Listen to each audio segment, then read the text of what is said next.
Hi, and welcome to another episode of Hot Takes with me, the Silver Fox.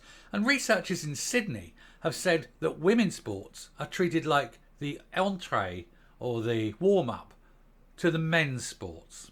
And they quote things like, the ladies' 100 metres final is always before the men's 100 metres final, or the ladies' Wimbledon final is always before the men's Wimbledon final. They claim it's sexist. But is it? Let's look at this article. Scheduling of major sporting events is sexist. Treating women's finals like the warm-up event to men's sends the message they are second-class athletes. A study claims they're not second-class athletes. They work just as hard to get where they are. They put in the training and the training and the training and the training. They make sacrifices of family life, of work, all sorts of things. They really do put the effort in. Nobody denies that the women work exceptionally hard to get to the World Cup final, to get to the Olympics, to get to the Athletics World Cup final, whatever sport they've chosen to do, to get to that top level in their sport takes dedication, time, money, effort and sacrifice. And nobody takes that away. They're not second-class athletes. They are, however, not as fast, not as strong and not as powerful as male athletes. But that isn't sexism. That's biology. No woman will ever be as fast or as good as a man in, at the top of their game in their sport. Unless, of course, some of those women happen to be men, which is a whole different set of videos, which I've already done. And it's wrong. It's wrong. Anyway, from England's win at the Women's Euros to the first ever female offshoot of the Tour de France, 2022 has, without doubt, been a monumental year for women's sport. But a new study claims the scheduling of many of these events is sexist.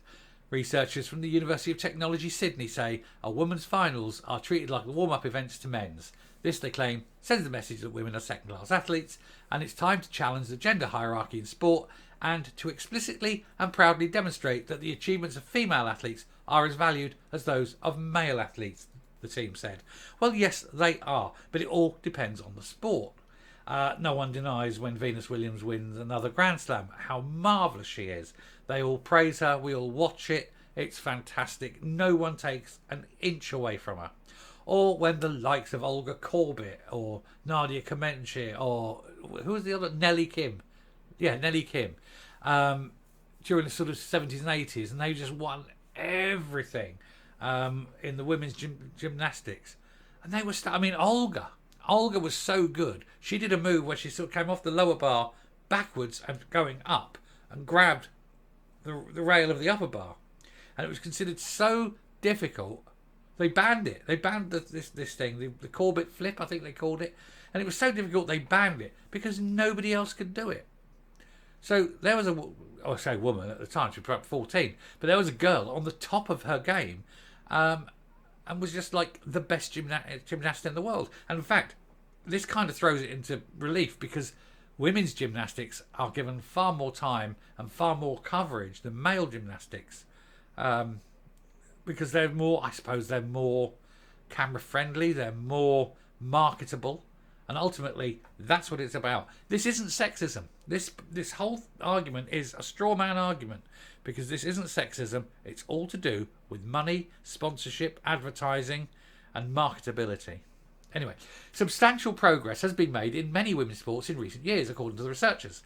For example, sports that were traditionally thought to be men only, such as football and pole vault, have now got women participating, while all 4 tennis Grand Slam tournaments now offer the same prize money to male and female players, with the exception that those that force men to play 5 sets rather than 3 are actually overpaying the women because the average sort of, so you say, amount of reward per set is much higher for women.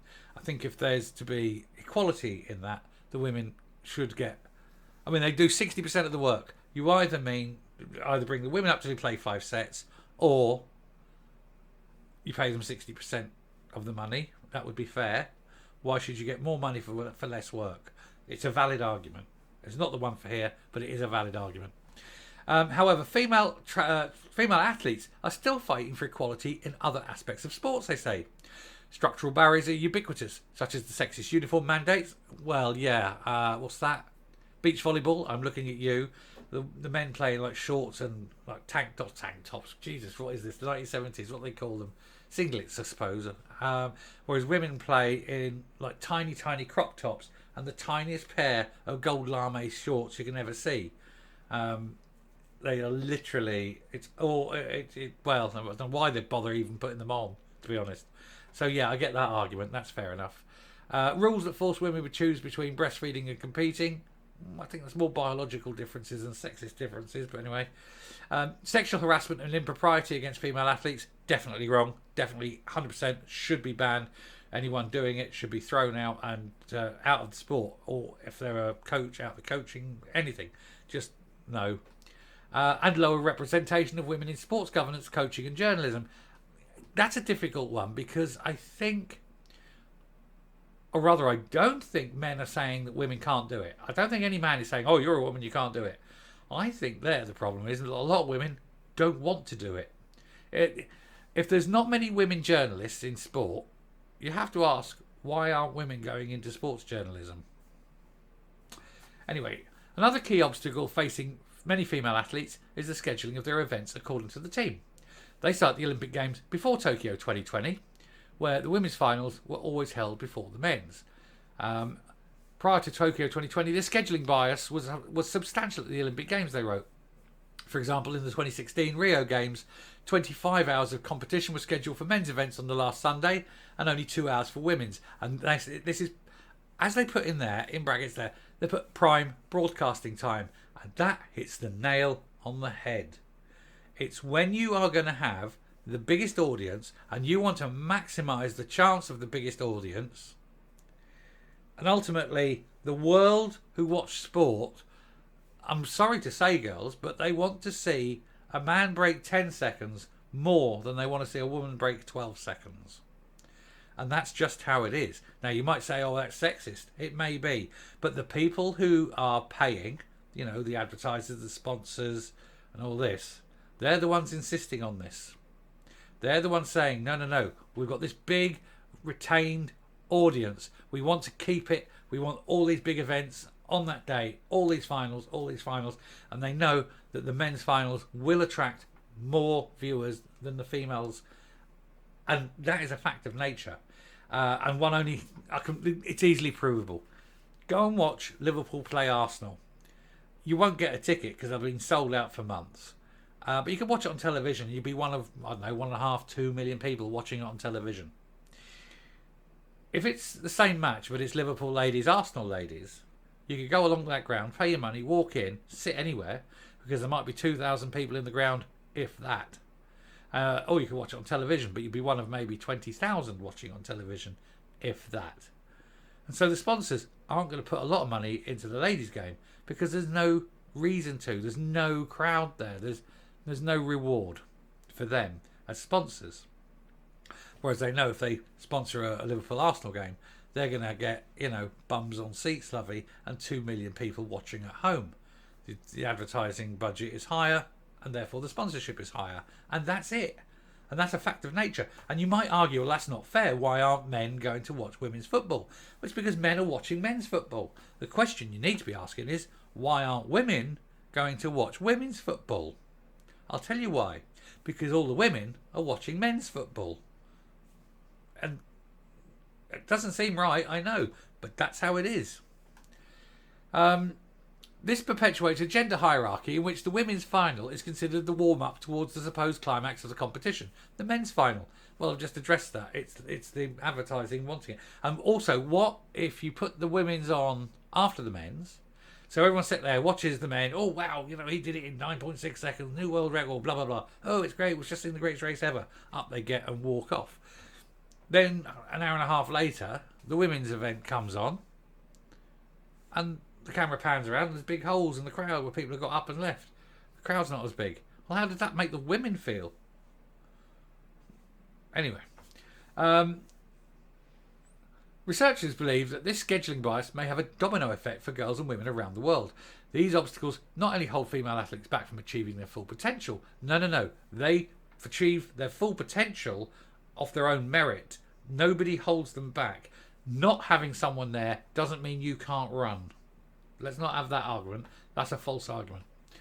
and being celebrated as the pinnacle of their sports. But they might also hold girls back, girls and women around the world, from embracing sport and reaping the full benefits of an active lifestyle. What are you saying, that you can't play sport because you haven't got a big crowd, and you can't play sport because men are playing sport after you? I mean, seriously, is that the argument? Oh, I can't go out and do my sport, down the gym. I can't go down the gym, or I can't go out into that track and run around a bit because a man's going to run after me. And I don't mean run after you. I mean run later. Or I can't go down the gym because there's not enough people watching me. Is that your argument? Because ultimately, it's a load of dingo's kidneys, isn't it? Because 99.9999% of people who do any form of sport aren't very good at it. You have to be elite and cream, not even the cream. You have to be the creme de la creme to get to the Olympics.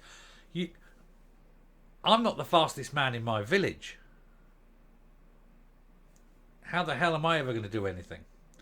Never mind the fastest man in my county, or the fastest man in my region, or the fastest man in my country. I'm not even the fastest man in my family. So I understand where my rating is. But it doesn't mean I can't go out and go for a jog. Doesn't mean I can't go out and kick a ball around the park with me, with a mate. I'm not going to get paid for it. So that argument's a load of old rubbish. Oh, because the men finals after the women's final, women aren't going to take up sport. That sounds like rubbish. Anyway. Women are physically less active than men globally. Well, okay, that's 90% of that is that men tend to do more active jobs. With surveys showing that in the UK, only 12% of girls aged 14 meet the official guidelines for physical activity. Based on the findings, researchers are calling for one small yet potentially impactful change. We call on the Olympic Committee and all major sports federations around the world who run events in which both men and women compete, such as tennis, to alternate the order of the men's and women's finals between tournaments. I don't have a problem with that, personally. Yeah, do it. If you go, ladies first this year, men first next year, and so on, rotate. I don't care. You don't care. The people playing don't care. The sponsors care. The sponsors will say, wait. More people will be watching this on a Sunday afternoon when there's nothing else on television and they're sitting there ready to get to work the next day and blah, blah, blah. We don't want to, but nobody will be watching on a Saturday afternoon because there's football on, or the World Cup's on the other side, or people are going to go shopping, or they're having family days out and things like that. So they'll say, no, say the sponsors. You can talk about putting the men's final on the Saturday and the women's on the Sunday. But if you do that, we're not sponsoring as much money. And that's how they'll do it. And then who wins? Who loses? Taking Grand Slam tennis tournaments as an example, broadcasters usually show both the women's and the men's final live at the same time of day on consecutive days, usually both weekends. Our proposal does not involve adding, dropping or replacing coverage, but only to alternate the order of these finals between tournaments, which may have minimal impact on viewers. The men's final is longer, usually by an hour.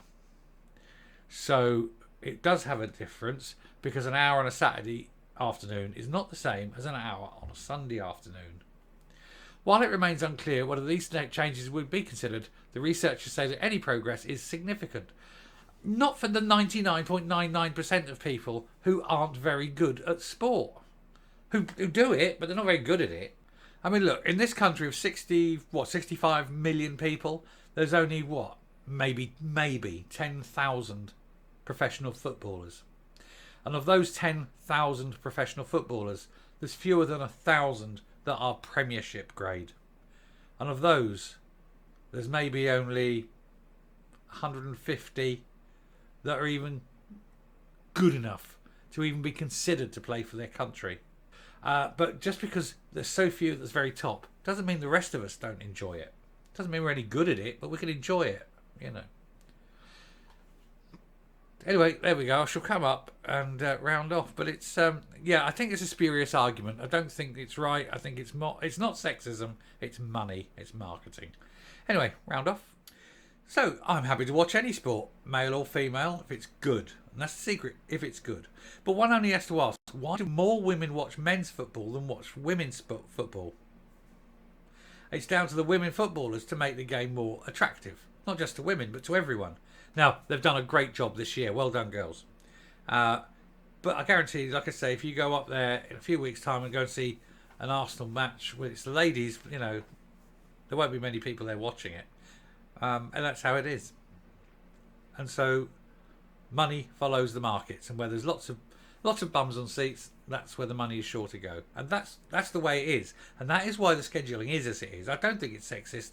I think it's purely market forces. That said, I have no problem if you want to rotate the order. Doesn't bother me. I don't care who wins what on what day. Why does it matter? It doesn't. To us, to me, to you, to most people, it doesn't matter. Like I say, for the money men, that's where it matters. Anyway, I hope you enjoyed that. If you like what you see and hear on the channel, please hit the subscribe button if you haven't already. Ring the bell for notifications of future output. Leave a like, leave a comment. Please share the video. And until next time, dear friends, stay safe, stay well. Let's swap the order about. And goodbye.